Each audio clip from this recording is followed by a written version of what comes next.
जो लोग बहुत ज्यादा सोचते हैं, ओवर थिंकिंग करते हैं, आज वो सब सुन लें कि ओवर थिंकिंग की वजह से आपका ब्रेन डैमेज हो सकता है। ज्यादा सोचना या सोच सोचकर किसी भी नॉर्मल बात को बहुत बड़ा बना देना या बिना वजह की बातों को सोचते रहना, इसे ही ओवर थिंकिंग कहते हैं। कभी कभी तो किसी चीज का सॉल्यूशन बहुत ज्यादा सिंपल होता है, लेकिन हम अपनी ओवर थिंकिंग की वजह से उस चीज को इतना बड़ा बना देते हैं कि वो सॉल्व ही नहीं हो पाता। ओवर थिंकिंग की वजह से आपके ब्रेन के स्ट्रक्चर और उसकी कनेक्टिविटी में बार बार चेंजेस होते रहते हैं, जिसकी वजह से आपका मूड बार बार चेंज हो सकता है और जिसकी वजह से आपको कोई दिमागी बीमारी भी हो सकती है, जैसे स्ट्रेस, एंजाइटी या डिप्रेशन। और हो सकता है कि ये आपके किसी प्रॉब्लम के सॉल्यूशन को ढूंढने की शक्ति को या ध्यान लगाने की शक्ति को कम भी कर दे। उस समय आप कोई सॉल्यूशन निकाल ही नहीं पाएंगे, ना कोई डिसीजन ले पाएंगे। अच्छा, ये बताइए कि क्या होगा अगर आप एक मशीन को चालू छोड़ दें और उससे कुछ भी प्रोडक्शन ना हो? तो वो खराब हो जाएगी, क्योंकि उसमें इनपुट तो होगा लेकिन आउटपुट कुछ भी नहीं होगा। आपका दिमाग ही वो मशीन है। जो लोग ओवर थिंकिंग का सामना कर रहे हैं, ये वीडियो उनके लिए बहुत हेल्पफुल हो सकती है। अभी तक हमने बात की कि ओवर थिंकिंग क्या होती है और इससे आपके ऊपर क्या अफेक्ट पड़ते हैं। अब हम बात करेंगे इसके सॉल्यूशन की। उससे पहले एक छोटी सी कहानी जो आपको आपकी सोच बदलने पर मजबूर कर देगी। एक जादूगर था।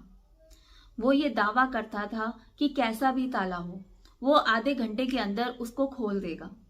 और इस दावे के साथ वो ये भी कहता था कि अगर वो ये नहीं कर पाया तो वो 50,000 रुपये इनाम में देगा, जिस वजह से काफी लोग उसे ताला खोलने के लिए बुलाते थे और वो मुश्किल से 5 मिनट लेता था, उस ताले को सक्सेसफुली खोल देता था।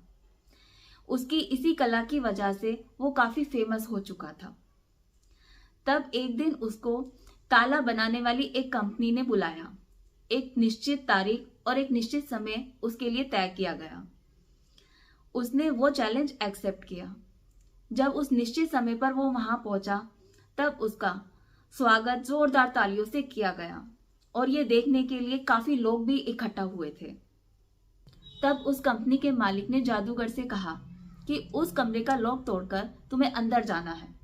तब वो बहुत कॉन्फिडेंस के साथ आगे बढ़ा, लेकिन उसने वहां पर खड़े 2 लोगों को बात करते हुए आपस में ये सुना कि ये ताला बहुत स्ट्रॉन्ग है और बहुत ही एडवांस टेक्निक से बना है। ये इस कंट्री का बेस्ट लॉक है, आज तक ऐसे ताले नहीं बने हैं। तब उसका कॉन्फिडेंस कुछ कम हुआ, लेकिन फिर भी वो आगे बढ़ा और उसने ताले को ब्रेक करना शुरू किया। वो पूरी जी जान से अपनी कोशिश कर रहा था, लेकिन उन दोनों लोगों की बातें उसके दिमाग में बैठ गई थी और वो उन पर ओवर थिंकिंग करने लगा था। वो चीजें सोचने लगा था जो एग्जिस्ट ही नहीं करती, जो रियलिटी में सच है ही नहीं। वहां पर खड़े सभी लोग ये सोच रहे थे कि ये जादूगर कुछ ही देर में बहुत सक्सेसफुली ये काम कर लेगा, क्योंकि आज तक उसने बहुत ताले खोले थे। लेकिन उसको करते करते 1 घंटा हो चुका था और अब उसका कॉन्फिडेंस लूज पड़ने लगा था। वो पसीनों से लथपथ हो गया था। ताले को ब्रेक करते करते उसे 2 घंटे हो गए थे। फिर उसने गुस्से में ताले पर जोर से अपना हाथ मारा और वैसे ही दरवाजा खुल गया, क्योंकि वो दरवाजा लॉक कभी था ही नहीं। वो लॉक था, पर सिर्फ उसके दिमाग में। अगर उसने पहले ही दरवाजे पर जोर से हाथ मारा होता तो वो दरवाजा कब का खुल चुका होता। और फिर खुले हुए ताले को कोई कैसे खोल सकता है? इसीलिए वो खुद कंफ्यूज हो गया था। उन लोगों की बातें उसके दिमाग में पूरी तरह बैठ चुकी थी, इसीलिए वो ये नहीं कर पाया। कभी कभी आप भी उस जादूगर की तरह उन बातों को सोचने लगते हैं जो रियलिटी में होती ही नहीं है।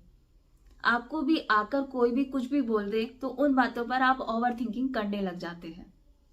और कभी कभी उन चीजों को जो बहुत आसान होती हैं, उनको इतना बड़ा बना देते हैं कि उनका सॉल्यूशन निकल ही नहीं पाता। ओवर थिंकिंग से हमारा दिमाग या तो अपने बीते हुए कल में होता है या अपने आने वाले कल में होता है। इससे बचने के लिए आपको अपने आज में जीना होगा, इस पल में रहना होगा। जिन लोगों को ओवर थिंकिंग की प्रॉब्लम है वो जितना ज्यादा हो सके उतना बिजी रहें, अकेले ना रहें, क्योंकि अकेलेपन में ख्याल और ज्यादा आते हैं। हर काम में अपना बेस्ट देने की कोशिश करें, जितना अच्छे से आप कर सकते हैं। दूसरों से तुलना बिल्कुल मत कीजिए। जिस काम को करने से आपको खुशी मिलती है, अच्छा लगता है, समय निकालकर वो काम जरूर करें। और सबसे जरूरी बात, अपने आप को जितना ज्यादा हो सके उतना शांत रखें।